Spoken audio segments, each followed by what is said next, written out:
Hey everyone, and welcome back to the Sunshine Speechie YouTube channel.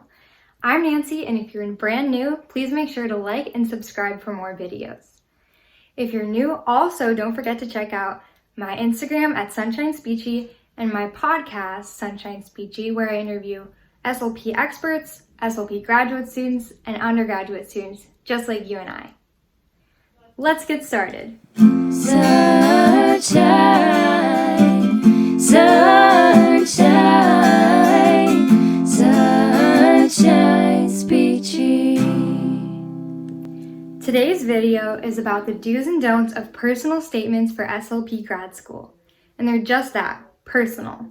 So if you have a different writing style or don't like what I have to say in this video, don't feel like you have to follow me exactly. I'm not an expert, but I do have some great experience in writing personal statements for SLP grad school. The first thing that you're going to want to do when you start to prepare for writing your personal statements is research the programs. Hopefully you've already done a little bit of research yourself because that's why you want to apply to the program, but this time I want you to dig a little bit deeper and really try and find everything there is to know about the program on their website. Make sure that you can find their mission statement and what their research studies are. This is important because you're going to want to include that in their personal statement. If you really can't find any information about their program, look a little bit further because it's not normally easily there for you to find. But if you really can't find it, feel free to reach out to the director of the program or anybody else in the program because they will be so happy to give you any information that you need. The second thing you're going to want to do is cater each personal statement to each program. Now that doesn't mean that if you're applying to 5 different schools, so you have to write 5 completely different personal statements. But it does mean that you're going to want to change things around and delete some sentences and add some others so that you're really catering to each program. So let's say, for example, that the program really emphasizes neuroscience in their research. Maybe you'll want to talk about how you took a psychology class and you're really interested in neurogenesis. Let's say that they're really focused on articulation. You might want to talk about how you really loved your phonology class and you can't wait to learn more. I don't want you to lie in this section, but I definitely want you to try and see how you can make your interests parallel to what the university is doing at the time.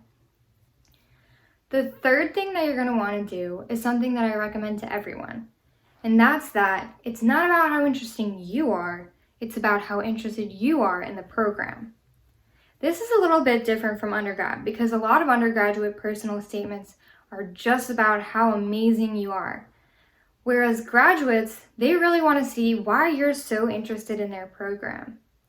So you want to really show them that you took the time and effort to research their program, to get to know what they have to offer, and show how you're really going to make that program better by being there. So you could talk about how much you want to do research there, or how you're really interested in taking some classes. Or you could just talk about you're really interested in their clinic. Anything that you can say that'll show them that you're super interested in their program. You want your personal statement to read like a story, not an essay, because that's a lot more interesting to listen to. You want them to realize why you're so passionate about the field and what you have to bring to it. But what you don't want to do is share a story that's cliched and overdone. So if you don't have a really great story about why you want to be a speech pathologist, that's totally okay. You don't need to make one up or put in one that's not really that great just because you feel like you need that. Instead, focus on why you're going to be a great speech pathologist, what you're really interested in, and things like that. If you do have a really great story, you might want to focus on that more. Let's say you have a family member who has special needs or hearing aids that really made you impassioned about the field. That's a really great thing to include.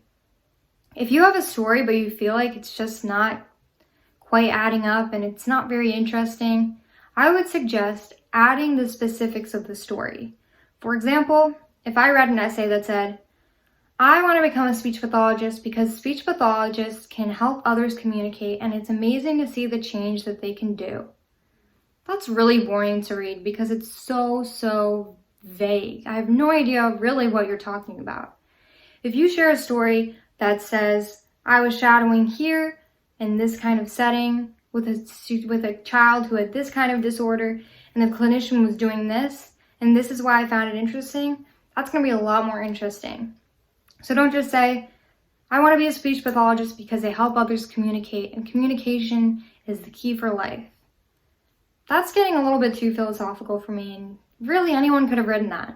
I want to hear something that's very specific where I can hear your voice in it. But on the other hand, don't forget that this is a personal statement, not a storybook. So don't put in too many frills or frivolous sentences that don't have a purpose. Every single sentence in your personal statement should have a specific purpose and a reason that it's in the story. You shouldn't have things in there that are just there for fluff or for extra observation. That's the end of this video. I really hope that you guys found it helpful, and if anybody wants some more clarification or anything like that, I am so happy to do so. My goal is to help you guys, so whatever you guys want help with or videos about, please make sure to comment below, because otherwise I have no idea what you guys might find helpful. If you're enjoying my content, please make sure to like and subscribe and check out all of my other great resources. I hope you guys have a great day, and I'll talk to you soon. Touch.